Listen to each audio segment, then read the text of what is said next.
Hello, ladies and gentlemen, and welcome back to the podcast. And today, I'm going to go my review of Friday Night Smackdown. Starting off the night, we had the Bloodline coming out to the ring. Solo grabs a microphone. He tells the crowd to acknowledge him. Solo then talks about War Games. He also mocks Roman Reigns. And then Solo says that Roman needs to meet him in the middle of the ring later on that night to surrender their match at War Games. Moving on from that, we go into our first official match of the night. It is a women's U.S. title tournament. It is Bianca Belair going up against Chelsea Green, taking on Blair Davenport. I thought it was a good match, back and forth matchup between Belair, Green, and Davenport, with Belair keeping the pace of the match. Belair then hits a 450 off the top rope for a near fall. Then all of a sudden on the Titantron, it shows that Jade Cargill was thrown onto a car windshield. Looks like she may be injured. Belair then leaves the match, which ultimately opens up Green hitting an unprettier on Blair Davenport, pins for the 3, and your winner of the match and moving on in the women's U.S. title tournament is Chelsea Green. Hats off to Chelsea Green for getting the win in this matchup. Moving on from that, we go into our next match of the night. It's LA Knight defending the U.S. title against Santos Escobar. I thought it was a good match, man. Back and forth matchup between Santos and LA Knight. Then all of a sudden the lights go out. Shinsuke Nakamura appears with a video package. Nakamura then looks like he has his sights set on LA Knight. After that, Escobar was keeping the pace of the match. Nakamura ends up showing up. Escobar hits a Hurricane Rana on LA Knight as well as a Frog Splash. But Knight gets up, hits his signature BFT on Santos Escobar, pins him for the 3, and your winner of the match and still U.S. champion is LA Knight. After the match, Nakamura comes out to the ring to attack LA Knight. Moving on from that, we have Kevin Owens and Cody Rhodes face-to-face. Rhodes comes out to the ring, says Orton's not here. Rhodes then calls out Owens. Owens is here. He is standing in the crowd. Owens then mocks Rhodes. Owens then blames Rhodes for Orton's attack. Owens then talks about the Bloodline and Roman and what they did to Owens' career. Owens then talks about the history with Rhodes, especially WrestleMania 40. Owens then says that he is pissed off that Rhodes has teamed up with Roman Reigns. Rhodes then says Owens is his worst enemy. He also says that Owens could have been champion instead of getting in his own way. Rhodes says that Orton is a legend. And then Owens says that he hates Cody Rhodes. Moving on from that, we go into our next match of the night. It's a tag team matchup. It is Naomi teaming up with Bayley, taking on Tiffany Stratton and Candice LeRae. I thought it was a good match, man. Back and forth matchup between both teams with Naomi and Bayley keeping the pace of the match.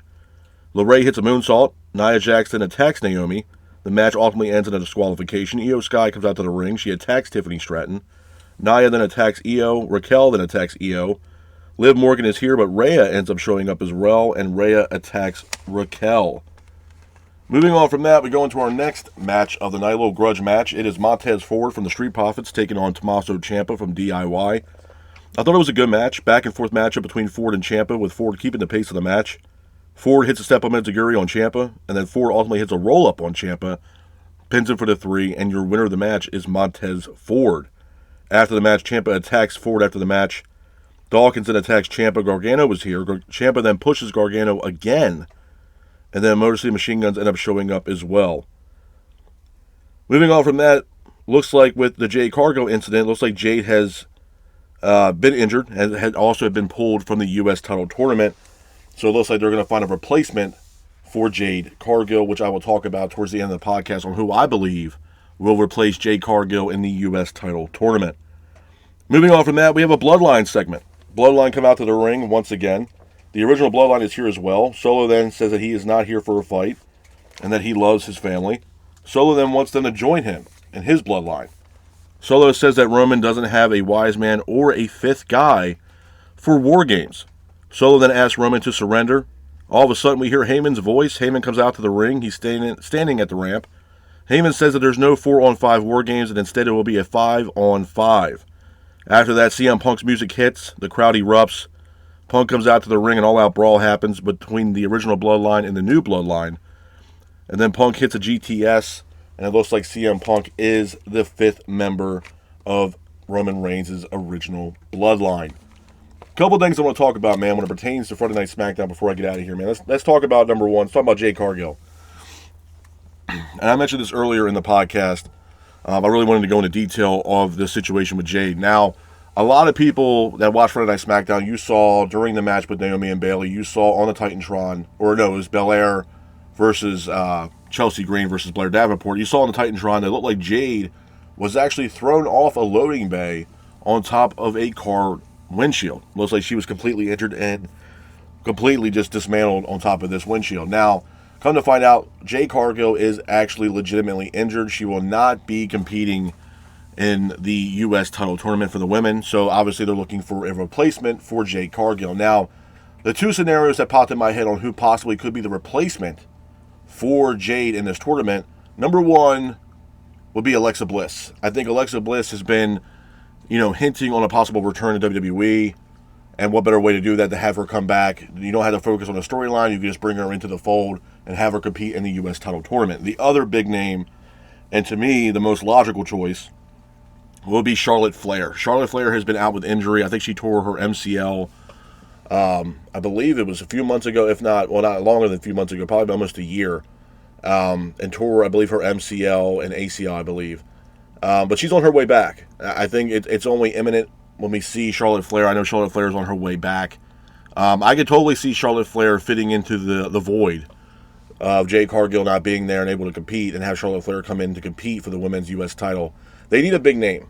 And regardless of what people may think, Charlotte Flair is a big name. She's a household name for WWE, multi-time world champion. So I can see Charlotte Flair filling that spot for Jade Cargill and compete in the U.S. women's title tournament. So again, we'll we'll see what's going on with that. But I think more than likely it's going to be Charlotte Flair.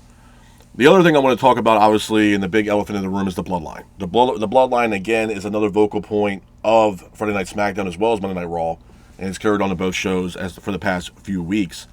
But for the past few weeks, Sami Zayn and Jimmy and Jay were consistently looking for a fifth member to join them to take on Solo Sikoa's new Bloodline, and they talked to LA Knight, they talked to Rey Mysterio and other superstars in the backstage, and they all tell him no.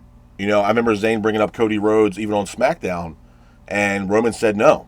It was a one-time deal. I know they also approached Seth Rollins, and Rollins also told them no because he cannot work with Roman Reigns. He has no problem working with Jimmy, Jay, and Zayn. He just has an issue with Roman Reigns. Okay, so when we get to the final segment for the Bloodline on Friday Night SmackDown, it was still at that time 4v5. Roman comes out to the ring, and then all of a sudden we hear Paul Heyman, the wise man of Roman Reigns, and interrupts everybody and says that it will not be a 4-on-5. It will be a 5-on-5 traditional War Games matchup, and that person to fill that fifth spot for Roman Reigns is none other than CM Punk. Now, last week, I also mentioned who I thought possibly who could be the fifth member to join Roman Reigns' Bloodline. I talked about CM Punk. I also talked about Seth Rollins. I talked about Dwayne "The Rock" Johnson, and I even mentioned Brock Lesnar. I know Lesnar was far-fetched, but again, a lot of people were mentioning Brock Lesnar. My top two choices in this was CM Punk as well as Dwayne "The Rock" Johnson. Now, some people are confused. They don't understand why CM Punk came into the fold. They don't understand why he's coming back after a crazy cage match, Hell in a Cell match they had with Drew McIntyre, just to be in another cage match again in his return. But you got to understand the symbol of what's going on here. Obviously, CM Punk is a Paul Heyman guy. Paul Heyman has worked exclusively with Roman Reigns over the past year, leading up to WrestleMania 40. This was the first time that I believe we saw Paul Heyman since WrestleMania 40. So, and the fact of the matter is that, like I said, CM Punk is a Paul Heyman guy. They needed a fifth member. So Paul had to go back in the Rolodex and make a phone call, and he called CM Punk to help him out and help Roman in this War Games matchup. Am I against it? No. I think CM Punk's a great addition to the original Bloodline.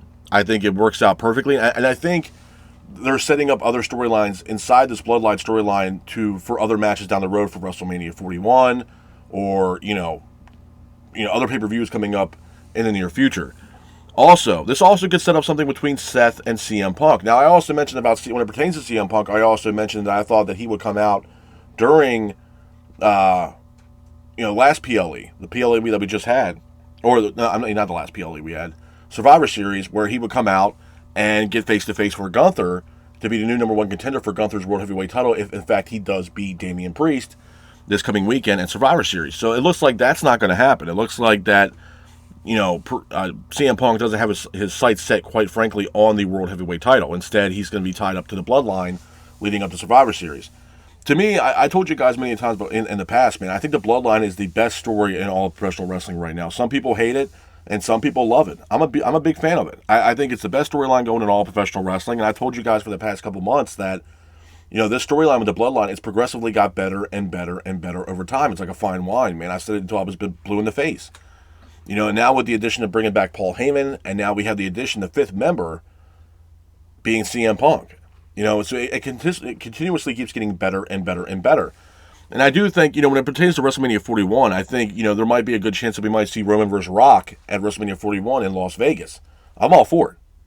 You can have Rock Roman, you can have Cody Cena, you can have, Seth versus CM Punk. There's a lot of other factors to factor into this. There's different levels to this shit, man, where people are not really looking into the fine detail and the fine print of really what's going on here.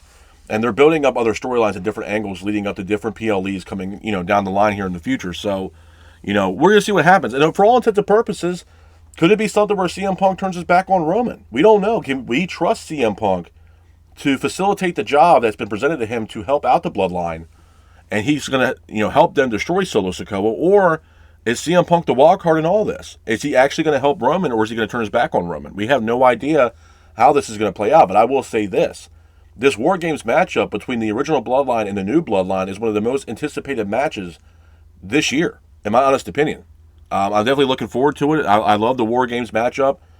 I love the format of it. I've seen the War Games matchup even from WCW all the way up till now. So I was always a huge fan of the double ring, the double cage, and it fits perfectly. So definitely looking forward to the Bloodline versus the original Bloodline and Survivor Series. The other thing I want to talk about, obviously, speaking of War Games, is like I mentioned earlier with the women's War Games matchup. Obviously, with Jade being taken out, I mentioned earlier that I believe that's going to be Charlotte Flair. I think Charlotte Flair is going to fill that void with Jade being out. I know she's anticipating a return. I know that she's been out with injury for quite a while. Like I said, I believe she tore her MCL or ACL, and she's been out for quite a while. But Charlotte Flair is a household name. Some people are not big fans of Charlotte. Some people are, but she's a household name for WWE, and it brings in more star power into this tournament for the women's U.S. title tournament. And I'm all for it. Now, do I think Charlotte will win? No. If Charlotte comes into the fold, she might be in the finals, but do I think she's going to win? No. I think it's going to be, Chelsea Green's, a top name in this tournament. She's a, severe underdog, and a lot of people are pulling for Chelsea Green to actually become victorious and become the inaugural, if you will, first ever U.S. women's U.S. champion. So, again, there's going to be a lot of stuff going on here leading up to the women's U.S. title tournament. Now, the finals of the U.S. tournament, for what I believe, will be actually at Saturday night's main event, I believe December 14th. Speaking of Saturday night's main event, I also want to talk about this as well. It was announced that it looks like it will be Cody Rhodes taking on Kevin Owens, possibly in the main event of December 14th's Saturday night's main event show next month. I'm definitely looking forward to that. There's a lot of hostility here between Owens and Rhodes. Definitely looking forward to that. It's going to be a great main event matchup between Rhodes and Owens in the main event of Saturday night's main event, which is a nostalgic event that WWE's been put on for many, many years. And I'm definitely looking forward to it. It's going to be December 14th, live on NBC, so I'm definitely looking forward to that. So, again, when it pertains to SmackDown, man, it's really hard, even for Monday Night Raw, man, for me personally as a fan, it's really hard to really critique or not critique, when I'm saying, it's more or less, I'm not going to sit here and, piss on the parade of Raw and SmackDown when, to me, honestly, they're doing nothing wrong. I'm not saying they're perfect. No, they have their flaws as well. But when it pertains to storyline based, the Bloodline storyline is the greatest story going on right now in professional wrestling, period end. There's nothing else going on from whether it's TNA, whether it's AEW or New Japan, or there's no other story right now in professional wrestling that's better right now or can top what the Bloodline is doing right now with Roman Reigns. Nothing. And I will stand on that hill and argue that all day long. It's the best storyline of all professional wrestling, and it's progressively gotten better and better and better over time. So, and who knows, this Bloodline storyline, it might not end at Survivor Series. This might take us all the way out to WrestleMania 41, and maybe we get more involvement from Dwayne "The Rock" Johnson, because like I had mentioned, the last time that we seen The Rock was at Bad Blood. He didn't have a match, but he did come out during the Cody Rhodes and Roman Reigns tag team matchup against Solo Sikoa and Jacob Fatu. So, again, The Rock is also a wild card in all this Bloodline storyline. So where does his allegiance lie? Is it with Solo, or is it with Roman Reigns? Is The Rock pissed off that Roman had teamed up with his nemesis, Cody Rhodes? You know what I mean? There's a lot of angles that we're not looking into this. And like I said, man, there's levels to this shit where A lot of people are not looking into that. They just think it might be a one-off. No, there's a lot of angles going into this Bloodline storyline I think a lot of people are not paying attention to. And I think we're going to slowly start seeing those angles portray themselves on television here in the next few weeks, and I'm definitely looking forward to that. And I'm definitely looking forward to this weekend Survivor Series. So with that being said, this is my review of WWE Smackdown. I hope you guys are out there staying safe. Be careful, and remember, stay classic.